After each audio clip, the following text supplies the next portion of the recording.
আল্লাহর কথার কোনো গোয়া মাথা আমি কিছুই পাই না। মাথা কোনটা গোয়া কোনটা এটা আমি পাই না।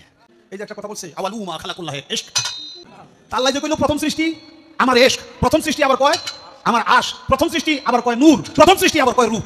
আল্লাহ এক মুখে যে এত কথা কয়, আল্লাহর মুখ কয়টা? খালি কয়টা না, ওটা মুখ না হুক, এটা আমার জানা দরকার। আবুল সরকার ভাউল সে আল্লাহ তাআলাকে নিয়ে যেই সমস্ত কথা বলছে আমি এগুলো আপনাদের সামনে উচ্চারণ করতে পারবো না। সে বলে আল্লাহ তাআলা এক একবার এক এক মুখে এক এক কথা বলে, তো যে এক একবার এক এক কথা বলে সেটা মুখ বলে না অন্য কিছু বলে, সে খারাপ একটা শব্দ ব্যবহার করছে। সে মুসলমান নয়, সে মুসলমান নয়, সে মুসলমান নয়, সে মুরতাদ মুরতাদ মুরতাদ, তাকে হত্যা করা ওয়াজিব হয়ে গেছে। ওয়াজিবের কথাও তাকে হত্যা করা ওয়াজিব হয়ে গেছে, তাকে হত্যা করা আবশ্যক। কিন্তু দুঃখের বিষয় কি জানেন?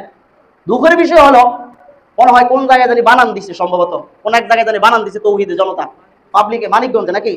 বানান দেওয়ার পরে কিছু আমাদের রাষ্ট্রীয় কর্মকর্তা রাজনীতিবিদ এরা এদের জন্য মায়া কান্না করে, যারা এদের উপর হামলা করেছে এদের নাকি বিচার হবে। বিচার হোক, ছাড়বেন কাউকে?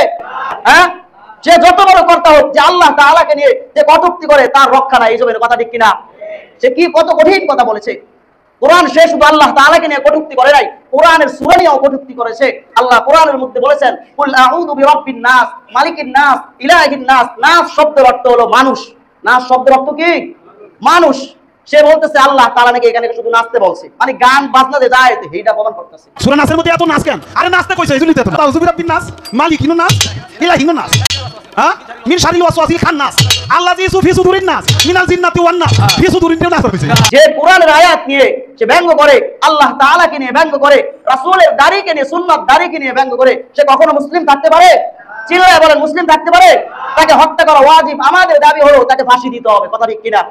আর যেই সমস্ত সরকারি কর্মকর্তা যারা বলেছে তাদের জন্য মায়া কান্না করতেছে, যে তৌহিদি জনতা যারা বানান দিছিল তাদেরকে গ্রেফতার করো, তাদের বিচার আমরা করবো ইনশাআল্লাহ। কথা ঠিক কিনা?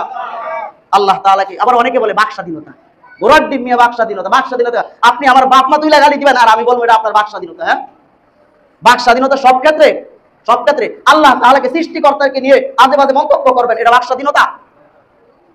এগুলা থেকে সাবধান থাকবেন, এগুলা থেকে সাবধান থাকবেন। আমার সতর্ক করা আমার দায়িত্ব, আমি করলাম। আল্লাহ আমাদেরকে বুঝার আমল করার তৌফিক দান করুন।